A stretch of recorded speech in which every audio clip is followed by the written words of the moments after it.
మీకు అబ్బాయిలు చాలా బాగా కనెక్ట్ అవుతారు. మీకు ఆ సినిమాలు మీకు అమ్మాయిల్లో కొంచెం నెగిటివిటీ తీసుకొచ్చినాయి కదా, డూ యూ ఫీల్ దట్ అప్పట్లో?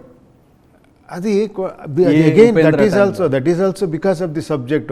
ఇప్పుడు చూడండి, ఒక ఫిలము ఆ టైంలో ఒక సాంగ్ ఉంది, ఏనిల్లా ఏనిల్లా అనేది ఒక సాంగ్ ఉంది. ఏముంది ఏముంది నీకు నాకు నడుమ ఏముంది అని ఒక సాంగ్. ఆ టైంలో ఆ క్యారెక్టర్ని, ఆ ఒక సీక్వెన్స్ని చాలా కాంట్రవర్సీ అయింది.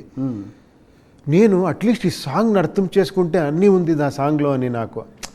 అప్పుడు ఆ టైంలో వేరే సాంగ్ అన్ని హిట్ అయింది, ఇది హిట్ అయింది, బట్ ఆ లిరికల్లీ హిట్ అవ్వలేదు. మీరు బయట ఇబ్బంది పడ్డారు కదా, అమ్మాయిలు మిమ్మల్ని నెగిటివ్గా అర్థం చేసుకోవడం? ఇలా తర్వాత అర్థమైంది, అది ఇట్ టేక్స్ సమ్ టైం అంటారు కదా. అందరి హీరోలకి ఫాలోయింగ్ అమ్మాయిలో పెరుగుతుంది, మీకు కొంచెం మీ మీద కోపం పెరిగినట్టుంది అప్పట్లో.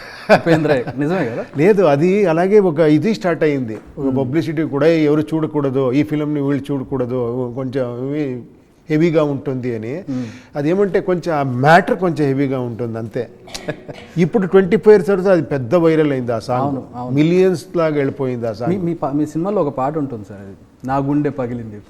మీరు ఒక లిరిసిస్ట్, ఒక సాంగ్ సింగర్ కూడా. నా కోసం ఒకసారి, మీ ఫ్యాన్ కోసం, not an interviewer, me fan కోసం ఒకసారి. అదే నా గుండె పగిలింది 10 ముక్కలయ్యింది అలా వస్తుంది. అది అలా వస్తుంది సార్, పాడండి. అయ్యో నాకు మర్చిపోయిందండి, అంత గొప్ప పాట అసలు. అయ్యో చాలా రోజు అయింది కదా. ఆ లిరిక్ రైటర్కి వెళ్ళాలి ఆ సాంగ్ క్రెడిట్, నేను కాదు. నేను కన్నడలో రాశాను,